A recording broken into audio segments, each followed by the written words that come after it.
Hello, welcome back to another video. As you can see, the light trap is much bigger now. I got I had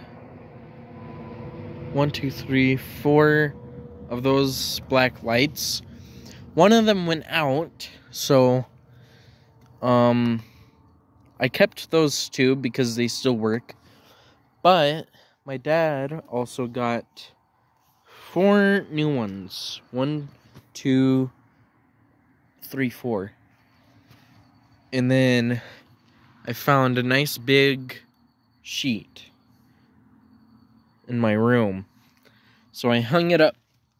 I set up the lights. And now we have a better light trap. I don't think I specified this to you guys yet, but this light faces directly that way. The only thing blocking it is the fence, sadly, so I'm thinking of putting something up here. Like something that goes from here up there somehow. I don't know. Maybe get like a big board, lean it up somewhere right here, and have a light on it to bring in stuff. But that's a mercury vapor up there.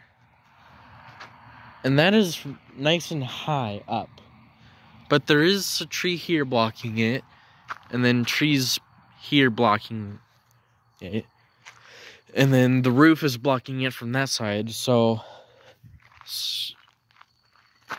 that way is the only, like, something to see that. Or back there. The Carson River runs back there.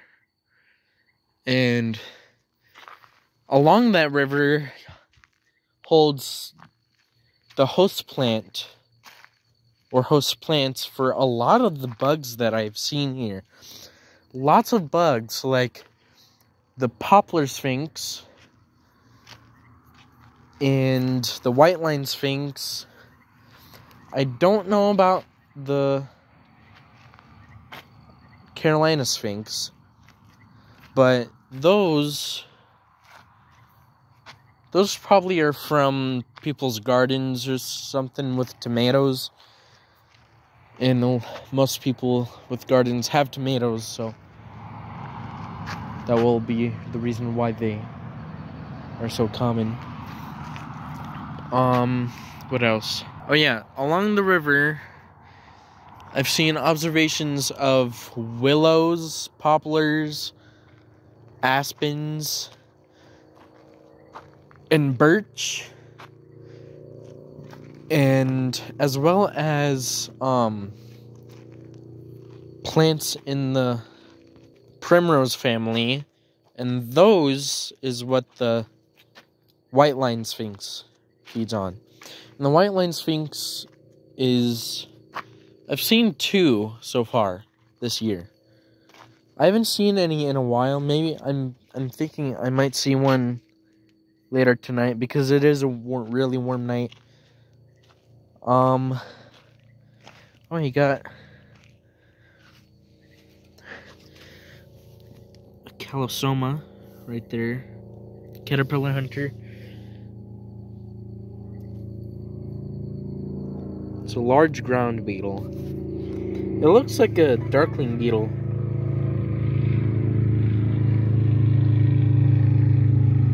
But no, it's a ground beetle.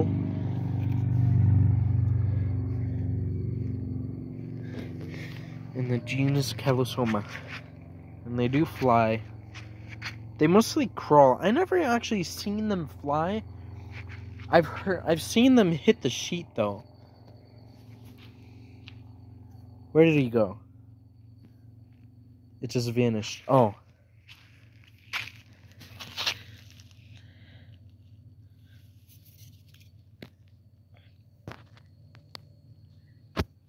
You can hear the horses. I mean, not the horses. The frogs. Back there. I am gonna get a mercury vapor light soon to replace this one with. Shouldn't you guys should comment if I should keep this sodium bulb or should I completely replace it with a mercury vapor? Because I don't know what to do. Because I have all this UV. Even though I have all these lights, I want as much light as I can. Because I want to get as many stuff as possible.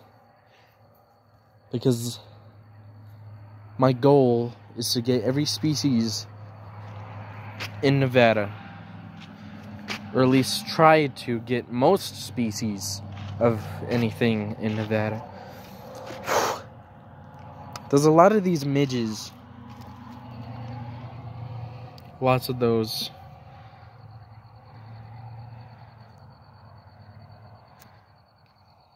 And then a lot of these short-tailed wasps.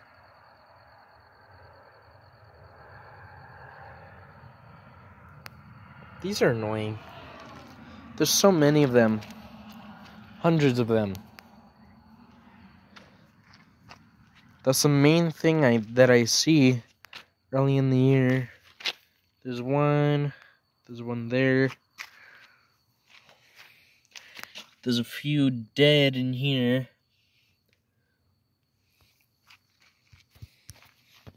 Actually, now that I think about it, alright, I don't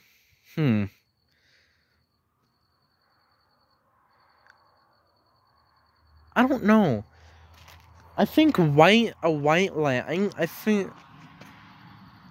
Okay, I think I know what I'm gonna do. I'm gonna replace this one with a more white light. This one is really warm colored, and that's not really the best for light trapping because you can see the moon. The moon.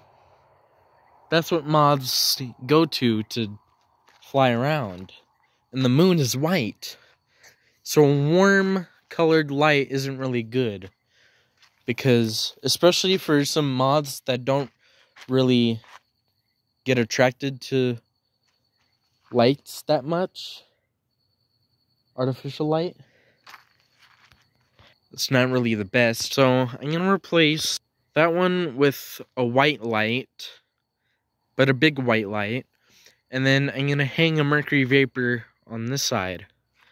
So I'll have two big bright lights to draw them in. And then we got the UV for them to stay. But the UV does attract, obviously. But the mercury vapor does most of the job. Because it has a really strong ultraviolet rays. And also other light rays and stuff. What is that? Oh, wow.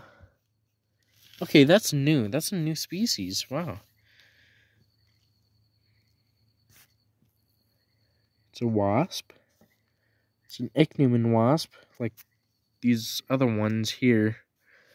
But it's really small.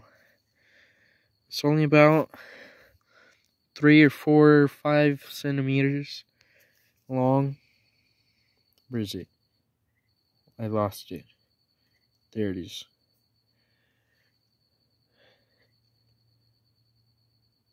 Yeah. Okay, so probably gonna collect that later. I don't know why, but this one UV light right here has a bunch of stuff around it. It's got moths and beetles.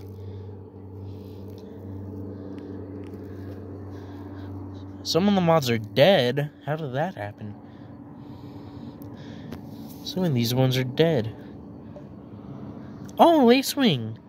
Nice. Lacewing. First lacewing of the year. What are you doing? What was that for? Huh, weird.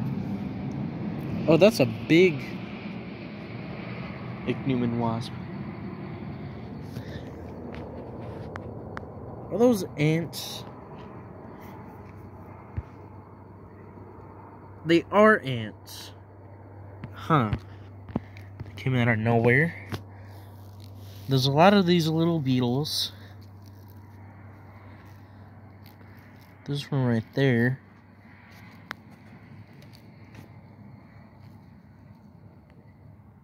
I don't know what those are. Jesus Christ, dude. These wasps are a menace. Some nice moths on here. I already have that species documented plenty of times. I saw a few butterflies today. I've seen a few cabbage whites and some kind of lady butterfly in the genus Vanessa. They're probably painted ladies or American ladies. I don't really know yet. They could be horikamas too, because those are around right now. But I haven't seen observations of them around here. I've only seen them in the mountains, in the Sierras. So it's probably not those. So it's probably the painted lady or the American lady. I haven't seen any morning cloaks yet. I haven't seen any of those yet.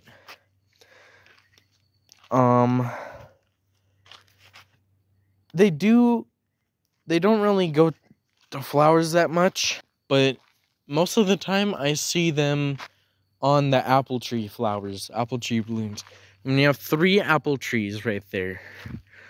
And they all have blooms. One of them is almost done blooming, but the other 2 are almost in full bloom. So hopefully that will attract some morning cloaks. And also the pine trees that run along there, they leak the sap, and that's what the morning cloak prefers to eat as an adult, is the tree sap from trees or rotten fruit. But there's not really any fruit trees in the wild here, so they're probably gonna go for the sap. Sap is from when a tree is bleeding, I guess you can call it. If the tree has been like messed with or injured, then it'll leak the sap, and what the sap does, it kind of it does the same thing like our blood does. It comes out and then it hardens and then seals the wound, and then it heals the tree. That's what sap is for. So what I did was I took an axe and I put little notches on the side of the tree, about like the size of my finger, on the side of the tree, along each tree, a couple of trees. Hopefully they will bleed, and then they will attract the butterflies. Also, a couple other trees are starting to bloom.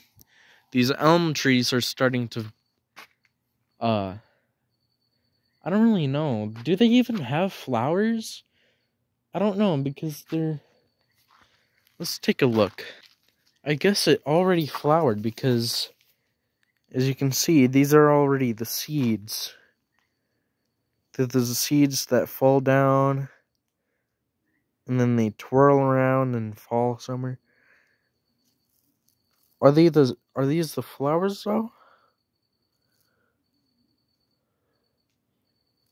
Or are these the seeds? I don't know.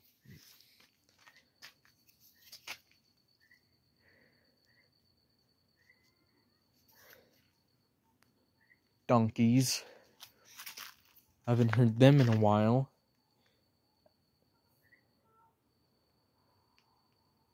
Huh. Anything in there? No. So you can hear the cricket. Back here, there's a cricket.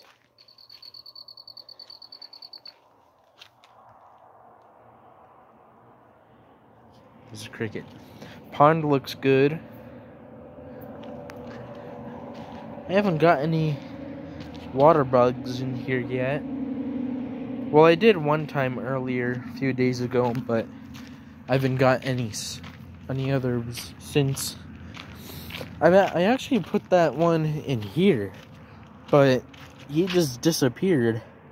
I don't know how, because he can't get out. Maybe a bird got him, I don't know. I also got a carrot beetle earlier. I put him back. I don't know where he went, though. He's probably gone. I just got him, took a picture, and then put him back. And the carrot beetle is the closest thing I got to a rhino beetle, because they are in the rhinoceros beetle family. Another thing that I did is, since there's some moths, like the black witch moth, or underwing moths, they don't really go to lights that much, especially the black witch. The black witch almost never goes to lights, but if you're light trapping in a place where there's a lot of them, then you might get a few when you trap. But if you're like me in a place where they're not so plentiful, but they're around, then you'll never find them around a light. So I made a little thing that people use to attract those kind of moths. It's fermenting fruit kind of paste, a pasty kind of thing.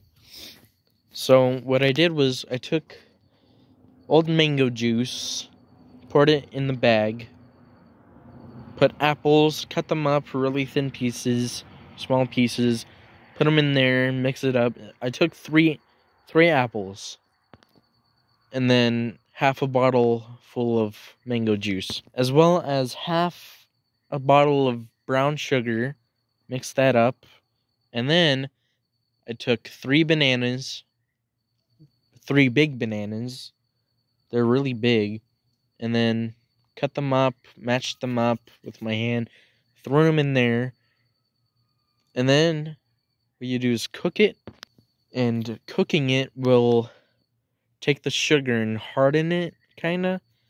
It'll make it really thick, and you want it to be thick, so when you bait it, you use like a brush, a paintbrush or something, and you brush it on like the side of a tree or wood, somewhere where it's dark, away from light.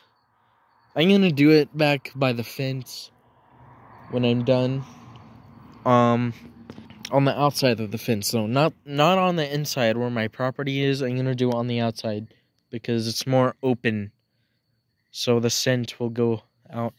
After you refrigerate it, after you cook it, you then pour some alcoholic drink like beer or wine, something like that, or just straight alcohol, or maybe even vodka, I don't know. But as long as it has a lot of alcohol in it, you pour that in there, and when like a tree dies and rots, or a fruit decays, it creates alcohol because it's fermenting. That's how alcohol is made. You ferment fruit and stuff, like wine. You ferment grapes to make wine. So when a tree dies or fruit dies, it does the same thing. And alcohol has a really strong smell. And that's the thing that will attract the moths. And the high sugar amount will also make the moths want to eat. If you put straight alcohol, that'll attract them, but it won't eat it. It won't stay there and eat. So then you can grab it. So that's what the fruit and stuff is for, to actually give something for the moth to eat and chow down on and enjoy. And yeah, that's gonna be a fun project. I'm probably gonna do it. I have a big amount of it in the fridge right now in a pot, and it's cooling down right now. And also another thing that it'll attract is different types of beetles or slugs, stuff like that.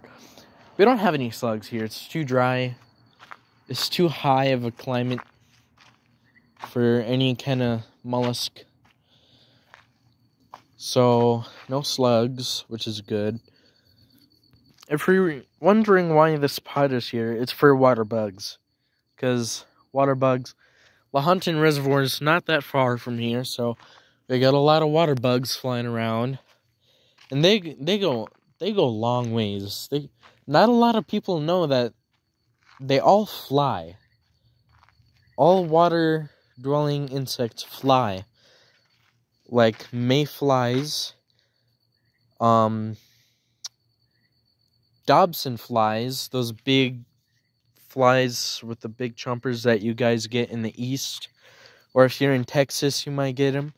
I really want one of those. Here we got the fish fly, or salmon flies. Those are like Dobson flies, but they don't have the big pincers on front.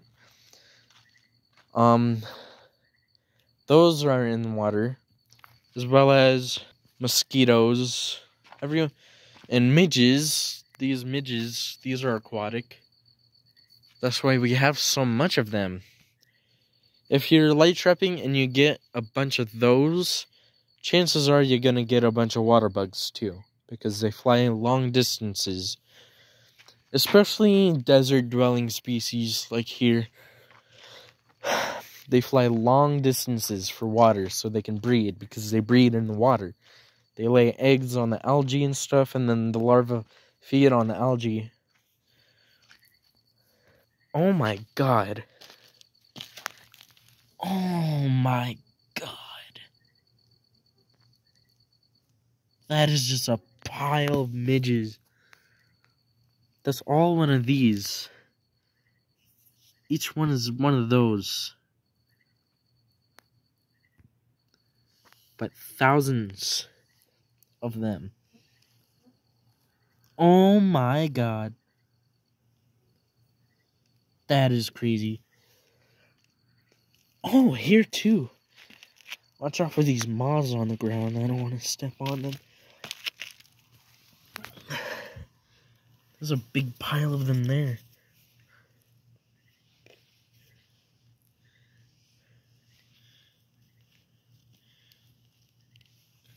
Jesus Christ.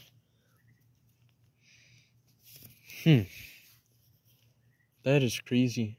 I want to take a stick and see how deep that is. Okay. Stick. The stick test. Oh my god, that's deep. Oh my god. Jesus Christ, dude.